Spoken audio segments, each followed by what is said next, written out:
පිළිගන්නවා සියලුම දෙනාව. ඇත්තටම අද මේ පරිසර වැඩසටහනෙන් අපි කතා කරන්න බලාපොරොත්තු වෙන්නේ ලෝකේ දැනට අඳුනගෙන තියෙන ප්‍රධානම ප්‍රශ්නයක් ගැන. ඒ වගේම ඒකට විසඳුම ගැන. ඔබ දන්න ඇති ලෝකේ දැනට අභියෝග 3ක් ප්‍රධාන වශයෙන් අඳුනගෙන තියෙනවා. එක අභියෝගයක් තමයි දේශගුණ විපර්යාස කියලා කියන්නේ. ඊළඟ අභියෝගය තමයි ජෛව විවිධත්ව හායනය කියලා කියන්නේ. ඊළඟට ලෝකයේ හමුවේ තියෙන ප්‍රධානම අභියෝගයක් විදිහට ගන්නවා පරිසර දූෂණය.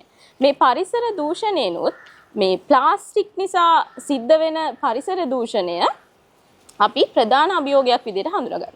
ඒකට වර්තමානයේ මේ ප්ලාස්ටික් නිසා සිදුවෙන මේ පරිසර දූෂණයට විසඳුමක් විදිහට ප්ලාස්ටික් ප්‍රතිචක්‍රීකරණය අපි හඳුනාගෙන තියෙනවා. අද මේ ගැන අපිත් එක්ක කතා කරන්න එකතු වෙනවා ඇක්ටඩ් ශ්‍රී ලංකා ආයතනයේ වැඩසටහන් නිලධාරී මහින්ද වික්‍රමසිංහ මහතා. ආයුබෝවන් කියලා පිළිගන්නවා. ආයුබෝවන්. ඉතින් මම ඔබතුමාගෙන් මුලින්ම දැනගන්න කැමතියි දැන් මේ ශ්‍රී ලංකාව කියන්නේ බොහොම ලස්සන රටක්. බොහොම සුන්දර පරිසරයක් තියෙනවා. ඉතින් ශ්‍රී ලංකාව ඒ වගේම අපි සැලකුවොත් ශ්‍රී ලංකාව භූමි ප්‍රමාණයෙන් ඉතාම කුඩා රටක්. එතකොට ශ්‍රී ලංකාව ප්ලාස්ටික් ප්‍රතිචක්‍රීකරණය එහෙම නැත්නම් කළමනාකරණය කියන මාතෘකාවට ප්‍රමුඛ ස්ථානයක් ප්‍රමුඛතාවයක් දිය යුත්තේ ඇයි? පළමුවෙන්ම මම ස්තුතිවන්ත වෙනවා ඇක්ටඩ් ශ්‍රී ලංකා ආයතනයට මෙම සාකච්ඡාවට ආරාධනා කිරීම සම්බන්ධව. මම ඔබතුමියගේ ප්‍රශ්නයට මෙන්න මෙහෙම ප්‍රවේශයක් ගත්තොත් පසුගිය දශක දෙක ලෝකයේ අති විශාල ජයග්‍රහණ රැසක් අත්කරගෙන තියෙනවා. ඒකේ ප්‍රතිඵලයක් විදිහට මේ ප්ලාස්ටික් සහ පොලිතීන් කියන කර්මාන්තයත් පුදුමාකාර විදිහට දියුණුවක් ලබලා තියෙනවා. ඒ දියුණුව නිසා මිනිසුන්ගේ ජන ජීවිතය පුදුමාකාර පහසු තත්ත්වයන් ඇති කරා. අන්නේ ඇති කරපු පහසුව අපි දිගටම තියාගෙන යන්න බැරි වුණා. මොකද අපි නිසි ලෙස මේ ප්ලාස්ටික් පොලිතීන් බැහැර කරේ නැහැ. ඒ නිසි ලෙස පොලිතීන් ප්ලාස්ටික් බැහැර කරපු නැති නිසා අපේ පරිසරයට අද ලොකු තර්ජනයක් එල්ල වෙලා තියෙනවා. අපේ පරිසරයේ ඉන්න සතා සිව්පාවට මේක ලොකු ප්‍රශ්නයක්. එතකොට අපේ මුහුදේ ජීවත් වෙන ජීවීන්ට මේක ලොකු ප්‍රශ්නයක්.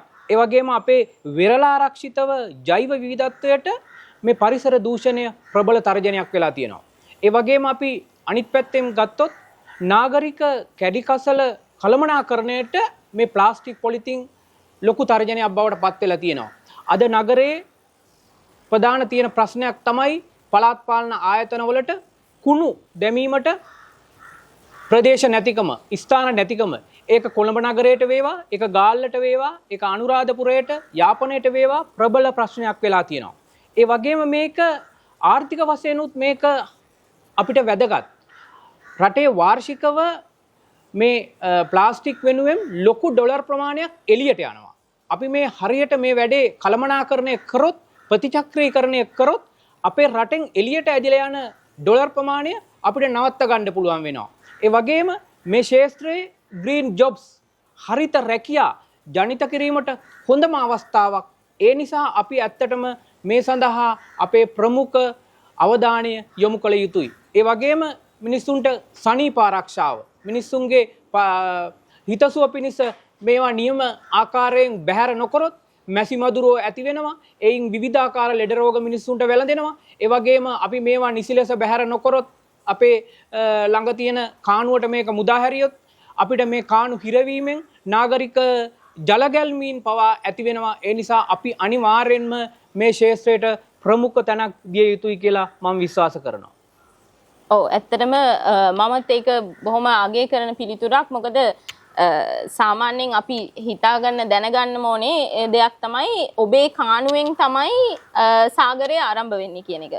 අපි තව ප්‍රශ්නයක් දිහාට යොමු වුණොත් දැන් අපිට දැනගන්න ලැබුණා මේ ව්‍යාපෘතිය සම්බන්ධයෙන් ඔයගොල්ලන් මෙතන ප්‍රදර්ශනයක් සූදානම් කරලා තියෙනවලු මේ මොනවාද මේ ප්ලාස්ටික් සම්බන්ධ අර අගයදාමේ සිටින සියලුම දෙනා එකතු කරලා. ඒකට බයසෙල ෆෝරම් විදිහට තමයි ඒක හඳුන්වන්නේ ඔබ. මෙවැනි වේදිකාවක් බයසෙල ෆෝරම් වැනි වේදිකාවක් නිර්මාණය කිරීම තුලින් ප්ලාස්ටික් ප්‍රතිචක්‍රීකරණය කියන ශේෂ්ත්‍රයට ලැබෙන ප්‍රයෝජන මොනවද ඔබතුමා දකින්න විදිහට? ඇත්තටම මම දකින්නේ ඊටාම වැදගත් ප්‍රශ්නයක් ඒක. ඊටාම කාලෝචිත ප්‍රශ්නයක්. මගේ දැනුමේ හැටියට ලංකාවේ විවිධ ශේෂ්ත්‍ර සඳහා ප්‍රදර්ශන වෙළඳපොළවල් තියෙනවා. අපි ගත්තොත් රෙදිපිලි කර්මාන්තයට ප්‍රදර්ශන වෙළඳපොළවල් තියෙනවා. ආහාර කර්මාන්තයට ගත්තොත් ඒ සඳහා ප්‍රදර්ශන වෙළඳපොළවල් තියෙනවා. අපි පොත්පත් වලට ගත්තොත් ඒ ගාවට විවිධ ශේෂ්ත්‍ර වලට ගත්තොත් මේ සඳහා අපි නිරන්තරයෙන් දකින්න දෙයක් තමයි ඒවට වෙළඳපොළවල් ඒ වගේම ප්‍රදර්ශනවල් මේ රටේ සංවිධානය වෙලා තියෙනවා. අර මම කලින් කිව්වා වගේ මගේ දැනුමේ හැටියට මේක තමයි ලංකාවේ ප්‍රථම වරට ප්‍රතිචක්‍රීකරණ ප්ලාස්ටික් කර්මාන්තය වෙනුවෙන් පවත්වන වෙළඳපොළ හා ප්‍රදර්ශනය. අන්න ඒ නිසා තමයි අපි මේ වෙළඳ ප්‍රදර්ශනය වෙනුවෙන් අත්වල් බැඳගත යුත්තේ. එතකොට අපි බැලුවොත් ආපහු හැරිලා මොකද්ද මේ වෙළඳපොළෙන් අපිට එහෙම නැත්නම් මේ ප්‍රදර්ශනයෙන් අපිට තියෙන වාසිය කියලා. ඇත්තටම අපි මේක තුල මේ ප්ලාස්ටික් අගයදාමේ ඉන්න කර්මාන්ත කරුවන්ට නිෂ්පාදකයින්ට හොඳ වෙළඳපොළක් හොයා ගැනීමට මේක හොඳ තෝතැන්නක් වෙනවා, හොඳ වේදිකාවක් වෙනවා. ඒ වගේම මේ ඉන්න නිෂ්පාදකයින්ට ජාලගත වීමට මේක හොඳ අවස්ථාවක් වෙනවා. ජාලගත වෙන්නේ කවුරුන් සමගද? මෙතන ඉන්නවා ඒහා සමාන නිෂ්පාදකයෝ. මෙතන ඉන්නවා ඒ නිෂ්පාදන මිලදී ගන්න ගැනුම්කරුවෝ. ඒ වගේම මෙතන ඉන්නවා අපේ රාජ්‍ය යාන්ත්‍රණයේ මේ හා බැඳුණු මධ්‍යම පරිසර අධිකාරිය, පරිසර අමාත්‍යාංශය, එතකොට බස්නාහිර පළාත් ගණාපද්‍රව්‍ය කළමනාකරණ අධිකාරිය, දේශීය විදේශීය රාජ්‍ය නොවන සංවිධාන, එතකොට ප්‍රයිවට් සෙක්ටර් එක, එතකොට අපේ දේශීය විදේශීය මාධ්‍ය ආයතන, මේ සා විශාල ලොකු පිරිසක් මෙතන ඒකරාශී වෙනවා. එහිඳ මේක කර්මාන්තකරුවන්ට ඊටාම හොඳ තෝතැන්නක් ඒගොල්ලන්ගේ ආර්ථික කටයුතු දියුණු කර ගැනීම සඳහා. ඒ විතරක් නෙවෙයි. අපේ කර්මාන්තකරුවෝ කල්පනා කරනවා නම් අලුත් නාව්‍ය නිෂ්පාදන වලට යා යුතුයි කියලා අන්න ඒකටද මේක හොඳ තෝතැන්නක් වෙනවා. අලුත් දේවල් සඳහා පර්යේෂණ පවත්වන්න, අලුත් දේවල් සඳහා හිතන්න පතන්න අන්න ඒකටද මේක හොඳ වේදිකාවක් වෙනවා. බොහොම ස්තුතියි ඔබතුමාට ඒ අදහස් දැක්වීමට. ඒත් එක්කම අපි අපේ අනිත් කීප දෙනෙක් එක්කත් එකතු වෙන්න බලාපොරොත්තු වෙනවා මේ වගේම අදහස් කීපයක් ලබා ගන්න.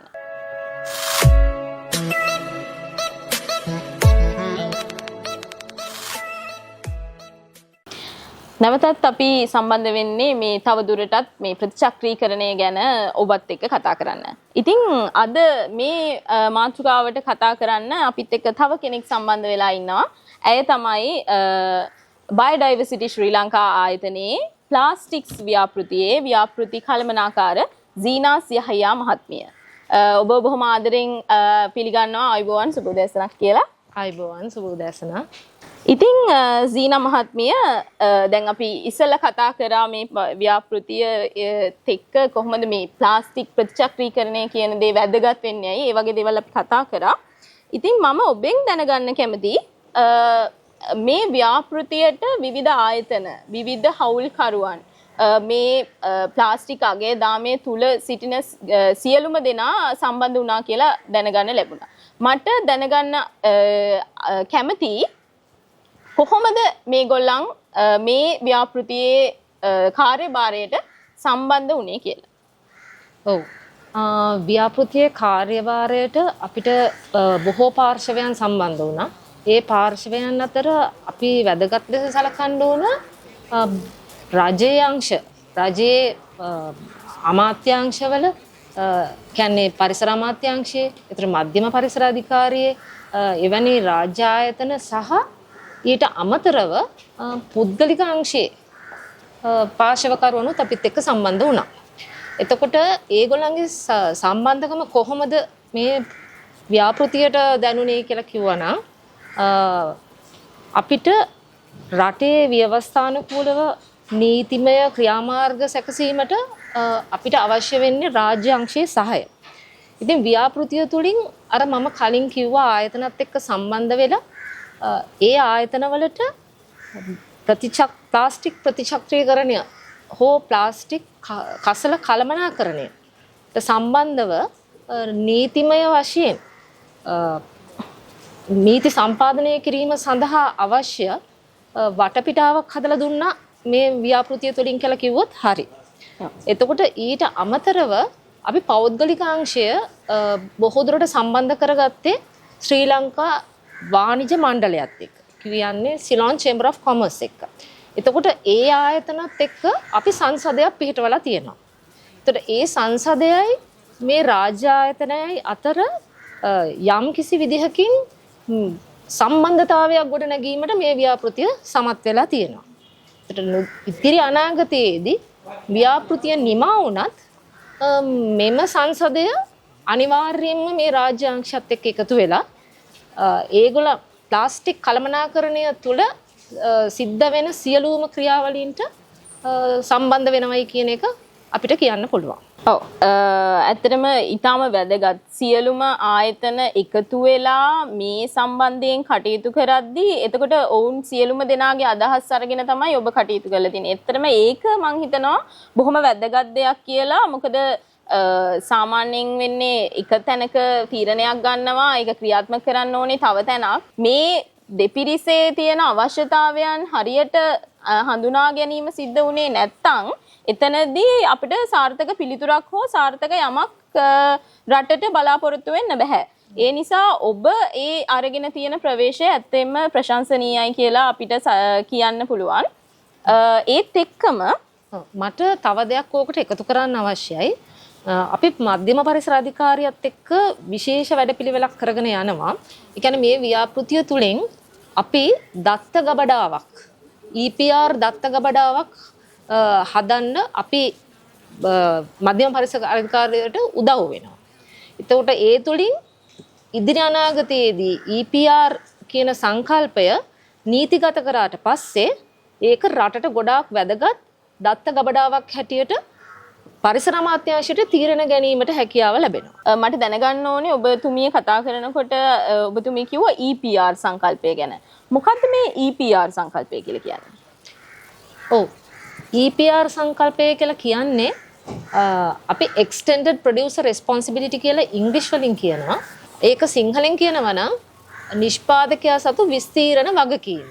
කියන්නේ නිෂ්පාදකයා තමුන්ගේ නිෂ්පාදනයේ වගකීම නිෂ්පාදනයෙන් විතරක් ඉවර කරන්න බෑ. එතනින් ඔබට ගිය වගකීම එයා සතුව තියෙනවා. ඒක තමයි විස්තීර්ණ වගකීම. හොඳයි. බොහොම ස්තුතියි ඔබේ පිළිතුරට. ඒ වගේම මම කලින් කිව්වා වගේ අපි දැනගත්තා මේ ව්‍යාපෘතියත් එක්ක ප්‍රදර්ශනයක් සංවිධානය වෙනවා කියලා. මම කැමතියි මේ ප්‍රදර්ශනය නරඹන්නට පැමිණෙන අපගේ ප්‍රේක්ෂකයින්ට පොඩි පණිවිඩයක් ලබා දෙනවා නම් කීයද දෙන්න ඕනේ, මොනවද මේ ප්‍රදර්ශනයේ තියෙන්නේ, මොනවද ලබා ගන්න පුළුවන් දේවල් මේ ප්‍රදර්ශනයේ නැරඹීම තුලින්? ඔව්, අපි ව්‍යාපෘතිය තුලින් ප්‍රදර්ශනයක් පවත්වන්න අපි සියලුම වැඩ කටයුතු දැන් සංවිධානය කරලා තියෙන්නේ. ඒකේ අපේ කුටි 75කට වඩා වැඩි සංඛ්‍යාවක් ප්‍රදර්ශනය කිරීමට බලාපොරොත්තු වෙනවා. එතනදී අපි බලාපොරොත්තු වෙන්නේ ගොඩක්ම ප්ලාස්ටික් ව්‍යාපාරය සම්බන්ධයෙන් තියෙන කුටි වලට ප්‍රමුඛතාවය දෙන්න. එතන මේ ප්‍රතිචක්‍රීකරණය, ප්ලාස්ටික් ප්‍රතිචක්‍රීකරණය තුළින් නිෂ්පාදනයන් කරන ඊට අමතරව ප්ලාස්ටික් එකතු කරන කට්ටිය ඒගොල්ලන්ගේ අවශ්‍යතාවය මේ ව්‍යාපාරය තුළට කොහොමද ගේන්නේ කියන එක, ඊට අමතරව ප්ලාස්ටික් වලට ඕල්ටර්නටිව් එකක් තියෙනවා නම් ඒක කොහොමද අපි එතනදි සම්බන්ධ කරලා දෙන්නේ කියන එක. ඒතර මේ වගේ විශාල කුටි සංඛ්‍යාවක් අපේ ගැනුම්කරුවන්ගෙන් අපි බලාපොරොත්තු වෙනවා එතනදි ප්‍රදර්ශනය කරන්න. ඒතර මේක නොවැම්බර් 11 12 කියන දිනවලදී බත්තරමුල්ල දියත උද්‍යානයේ තමයි මේ ප්‍රදර්ශනය පවත්වන්නේ. ඉතින් ඒකෙදි අපි තවත් විශේෂ කාරණාවක් කියන්න ඕන. මෙතනදී අපිට රාජ්‍ය ආයතන 3ක්, මධ්‍යම පරිසර අධිකාරිය, කර්මාන්ත අමාත්‍යාංශය සහ කසල කළමනාකරණ අධිකාරිය. ඒ ආයතන තුනෙන්ම කුටි පවත්වනවා. එතකොට එතනට පැමිණෙන ඔබට පුළුවන් කසල කළමනාකරණය පිළිබඳව මේ ආයතනවල තියෙන නීතිමය පැත්ත කොහොමද කියලා දැනගන්න. මොකද අපේ රටේ ගොඩක් වෙලාවට ප්ලාස්ටික් කසල කළමනාකරණය කොහොමද කෙරෙන්න ඕනේ කියන එක ගැන මහ ජනතාවට වැඩි අවබෝධයක් නැහැ.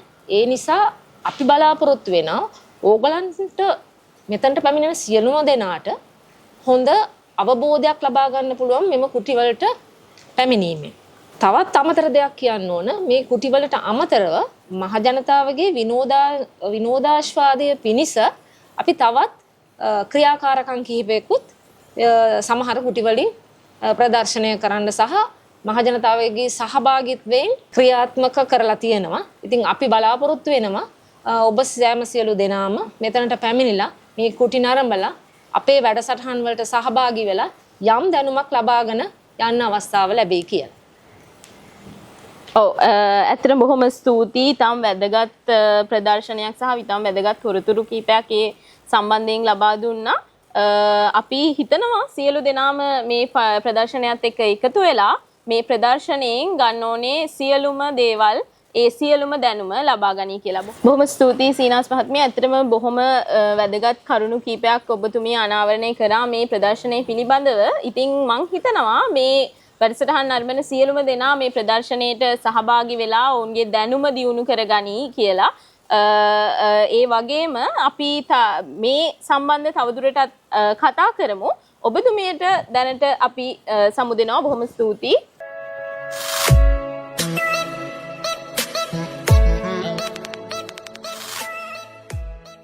අපි මේ සම්බන්ධ වෙන්නේ මේ ප්ලාස්ටික්ස් ව්‍යාපෘතියත් එක්ක මේ ප්ලාස්ටික් ප්‍රතිචක්‍රීකරණය පිළිබඳව තව දුරටත් කතා කරන්න.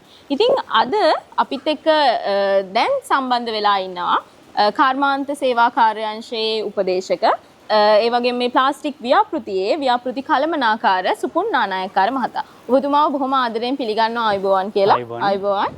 ඉතින් සුපුන් මහත්මයා මම මුලින්ම දැනගන්න කැමතියි මේ ප්ලාස්ටික්ස් දැන් අපි මේ ව්‍යාපෘතිය ගැන ඒ වගේ ප්ලාස්ටික් ප්‍රතිචක්‍රීකරණය ගැන කතා කරා. නමුත් අපිට දැනගන්න ඕනේ මොකද්ද මේ ප්ලාස්ටික්ස් ව්‍යාපෘතිය කියලා කියන්නේ? මොනවාද ඒ ප්ලාස්ටික්ස් ව්‍යාපෘතිය පැතිරලා තියෙන ක්ෂේත්‍ර පොඩි හැඳින්වීමක් කරන්න මේ ප්ලාස්ටික්ස් ව්‍යාපෘතිය සම්බන්ධයෙන්. හරි බොහොමත්ම ස්තුතියි. ඇත්තටම ප්ලාස්ටික්ස් ව්‍යාපෘතිය කියන්නේ යුරෝපා සංගමයේ ස්විච්චේෂියා අරමුදල් මත ලංකාවේ ක්‍රියාත්මක වන විශාලතම ව්‍යාපෘතියක්. මේ ව්‍යාපෘතියේ අරමුණු කරගෙන තියෙන්නේ බස්නාහිර පළාත තුළ ප්ලාස්ටික් කසල් කළමනාකරණයට සම්බන්ධ වෙලා ඉන්න සුළු හා මධ්‍ය පරිමාණ ව්‍යාපාරිකයන් අරමුණු කරගෙන තමයි මේ ව්‍යාපෘතිය සිද්ධ කරන්නේ. මේ ව්‍යාපෘතියේදී අපි එම ප්ලාස්ටික් කසල් කළමනාකරණයට දායක වෙලා ඉන්න සුළු මහා මධ්‍ය පරිමාණ ව්‍යාපාරිකයන්ගේ ව්‍යාපාර කළමනාකරන ධාරිතාව ඉහළ නංවන්න උදව් උපකාර කරනවා. ඒ හරහා අපි ප්ලාස්ටික් කළමනාකරන හැකියාව ප්ලාස්ටික් කළමනාකරණය වැඩි දියුණු කරන්න තමයි අපි අරමුණු කරගෙන තියෙන්නේ. බොහොම ස්තුතියි. මේ ප්ලාස්ටික් කළමනාකරණය සම්බන්ධයෙන් තමයි එතකොට මේ කියන ව්‍යාපෘතිය ඉතාමත් මං හිතන්නේ පැතිරිලා තියෙන ක්ෂේත්‍ර ගණනාවක ක්‍රියාත්මක වීම සිද්ධ වෙන්නේ. මං හිතනවා දැන් අපි දැනගන්න ලැබුණා මේ ප්ලාස්ටික් ව්‍යාපෘතියත් එක්ක ඔබ සංවිධානය කරලා තියෙනවා කියලා වසරේ දැවැන්තම ප්‍රතිචක්‍රීකරණ ප්‍රදර්ශනය. මොකද මේ වසරේ දැවැන්තම ප්‍රතිචක්‍රීකරණ ප්‍රදර්ශනය කියලා කියන්නේ? ඒ පිළිබඳව විස්තරයක් අපි ඔබෙන් ඇහුවොත් ඔබට පැහැදිලි කරන්න පුළුවන්ද? ඔව් ඇත්තටම මේ ප්ලාස්ටික් ව්‍යාපෘතිය අපි 2022 ජනවාරි වල ඉඳලා තමයි පටන් ගත්තේ. දැන් අවුරුදු 4ක් තිස්සේ අපි ව්‍යාපෘතිය ක්‍රියාත්මක කරලා තියෙනවා. මේ වෙද්දී අපි මේ සුළු හා මධ්‍ය පරිමාණ ව්‍යාපාරිකයන් ඉතාමත් හොඳ මට්ටමට ඔවුන්ගේ ව්‍යාපාර වැඩි දියුණු කරගන්න අවස්ථාව සලසලා තිනවා. ඉතින් මේ 4 වෙනි අවුරුද්ද අවසාන වෙද්දී අපි සැලසුම් කළා තියෙනවා ජාතික මට්ටමේ ප්ලාස්ටික් ප්‍රතිචක්‍රීකරණ වෙළඳ ප්‍රදර්ශනයක් තවදුරටත් ඔවුන්ගේ ව්‍යාපාර සම්බන්ධතා වැඩි දියුණු කරගන්න අලුත් නව ව්‍යාපාර අවස්ථා ඔවුන්ට ළඟා කර දෙන්න ප්ලාස්ටික් ප්‍රතිචක්‍රීකරණ වෙළඳ ප්‍රදර්ශනයක්. මේක පැවැත්වෙන්නේ බත්තර මුල්ල දියත පරිශ්‍රයේ නොවැම්බර් මාසයේ 11 වෙනිදා සහ 12 වෙනිදා දිනේ පුරාම මේ වෙළඳ ප්‍රදර්ශනය පැවැත්වෙනවා. මේකෙදි අපි ස්ටෝල්ස් වෙළඳ කුටි 80කට වඩා වැඩි ප්‍රමාණයක් සැලසුම් කරලා තියෙනවා. ප්ලාස්ටික් ප්‍රතිචක්‍රීකරණ ශේෂ්ත්‍රයේ යෙදিলা ඉන්න ප්‍රතිචක්‍රීකරණ භාණ්ඩ නිෂ්පාදකයින්ට, අමුද්‍රව්‍ය සපයන්නන්ට, මේ ශේෂ්ත්‍රයට සම්බන්ධව ඇති මැෂින්ස් ගෙනල්ලා බෙදා හරින ආයතන වලට, ඒ වගේම විවිධ සේවා සපයන ආයතන වලට වෙළඳ කුටි මේකෙදී අපි සැලසුම් කරලා තියෙනවා. ඊට අමතරව පොදු මහජනතාවට මේ යම්කිසි ප්‍රතිචක්‍රීකරණ ලද භාණ්ඩ මිලදී ගැනීමේ හැකියාවකුත් තියෙනවා ඉතාමත්ම අවම මිලකට. ඒ වගේම අපි ආරාධනා කර සිටිනවා මේ ශේෂ්ත්‍රයට සම්බන්ධව කටයුතු කරන මහා පරිමාණ ව්‍යාපාරිකයන්ට, ගැනුම්කරුවන්ට, පර්යේෂකයන්ට, ඒ වගේම කවර හෝ උනන්දුවක් දක්වන පොදු මහජනතාවට එන්න අපිත් එක්ක එකතු වෙන්න මේ වෙළඳ ප්‍රදර්ශනයට, මේ ව්‍යාපාරිකයන් දිරිමත් කරන්න.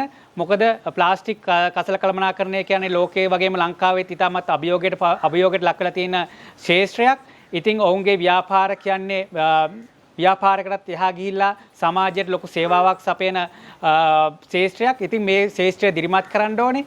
ඒකට අපිත් එක්ක එකතු වෙන්න නොවැම්බර් 11 12 දිනේ පුරාම මේක වෙළඳ ප්‍රදර්ශනය පවත්වනවා බත්තරමුල්ල දියත පරිශ්‍රයේ.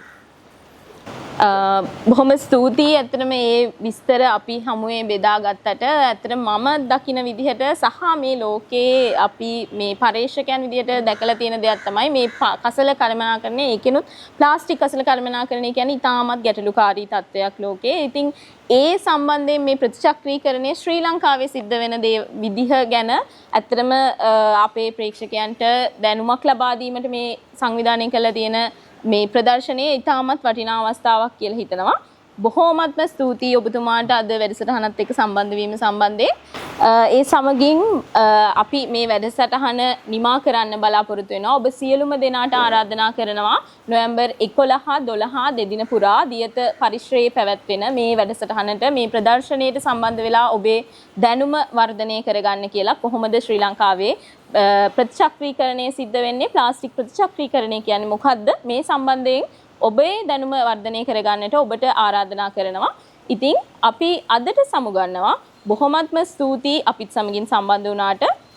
ආයුබෝවන්.